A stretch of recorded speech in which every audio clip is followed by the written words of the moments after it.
ত্রয়োদশ জাতীয় সংসদ নির্বাচনের ভোট গ্রহণ শেষে পটুয়াখালী জেলার কয়েকটি আসনে সহিংসতার ঘটনা ঘটেছে। বিভিন্ন এলাকার ঘরবাড়ি, ব্যবসা প্রতিষ্ঠান ও ব্যক্তির উপর হামলা ভাঙচুরের অভিযোগ উঠেছে। এদিকে সহিংসতার প্রতিবাদ ও ক্ষতিগ্রস্তদের সহায়তায় বিএনপি পটুয়াখালীর ৩টি আসনে একটি কমিটি গঠন করেছে। অপরদিকে সকলকে শান্ত থাকার আহ্বান জানিয়েছে এই আসনের নবনির্বাচিত সংসদ সদস্য ভিপি নুরুল হক নূর। স্থানীয় প্রশাসন জানিয়েছে, অভিযোগ পাওয়া ঘটনাগুলো তদন্ত করা হচ্ছে এবং পরিস্থিতি নিয়ন্ত্রণে আইনশৃঙ্খলা বাহিনীর টহল জোরদার করা হয়েছে। দর্শক, এই বিষয়ে বিস্তারিত জানাতে পটুয়াখালী থেকে সরাসরি যুক্ত হচ্ছেন সহকর্মী জহিরুল ইসলাম। জহিরুল, পটুয়াখালী ৩ আসনে সহিংসতার সবশেষ খবর কি আছে আপনার কাছে? আর সেখানকার যে নবনির্বাচিত এমপি হয়েছেন তিনি কি বলছেন, এই বিষয়ে প্রশাসন কি বলছে জানাবেন।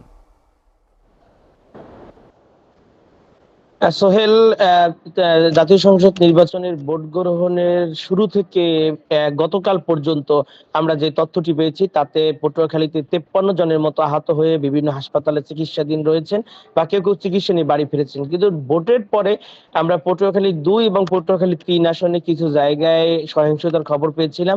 সেখানেও কিছু লোকের ঘরবাড়ি, ব্যবসা প্রতিষ্ঠানের উপর হামলা হয়েছে এবং কারো কারো ব্যক্তির কেন্দ্রিক হামলা হয়েছে। তবে এই হামলাগুলোকে আমরা যাদেরকে দায়ী করা হচ্ছে তারা আবার প্রতিপক্ষের উপর দায় চাপাচ্ছেন। তারা অনেকটাই বলছেন যে ব্যক্তিগত আক্রোশের মধ্য দিয়ে এই হামলাগুলো হয়েছে, এখানে কোনো রাজনৈতিক বা ভোটের ফলাফলকে কেন্দ্র করে নয়। কিন্তু আমরা যেই পরিস্থিতি দেখতে পাচ্ছিলাম সেটি কিন্তু ভোটের ফলাফলকে কেন্দ্র করেই যাদের উপর হামলা হয়েছে তারা এই কথাগুলো বলছেন।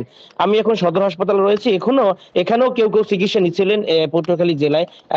বিশেষ করে পটুয়াখালী ৩ আসনে আপনি জানেন যে বাংলাদেশ গণ অধিকার পরিষদের কেন্দ্রীয় সভাপতি নুরুল হক নূর তিনি কিন্তু জয়ী হয়েছেন এবং সেখানে যে হামলা বা সহিংস পরিস্থিতি হয়েছে সেটা তিনি ব্যক্তিগত দ্বন্দ্বকে দায়ী করেছেন এবং সকলকে শান্তিপূর্ণ সহাবস্থান করার জন্য তিনি আহ্বান জানিয়েছেন।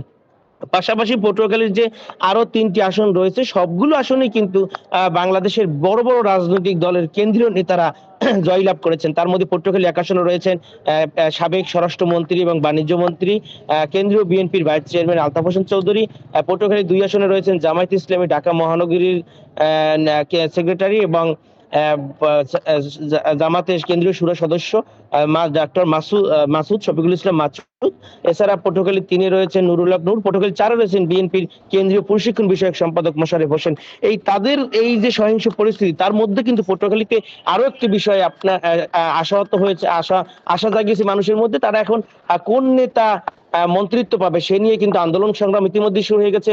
সোশ্যাল মিডিয়ায় ব্যাপক যার যার প্রার্থীর পক্ষে তারা জনমত তুলেছেন এবং পাশাপাশি কিন্তু তারা বিভিন্ন মিছিল, মিটিং বা সংবাদ সম্মেলন করছেন তাদের প্রার্থীর পক্ষে কেন্দ্রীয় বিএনপির যিনি চেয়ারম্যান রয়েছেন তারেক রহমানের দৃষ্টি আকর্ষণ করার জন্য। সেই ক্ষেত্রে কিন্তু আজকে পর্যন্ত কিছুটা সহিংসতা কমে আসছে এবং আইন শৃঙ্খলা বাহিনী ব্যাপক হারে এই বিষয়টিকে দমন করার জন্য, নিয়ন্ত্রণ নেওয়ার জন্য চেষ্টা করেছেন। সেনাবাহিনী টহল শুরু হয়েছে, এখন পর্যন্ত অব্যাহত রয়েছে। সোহেল।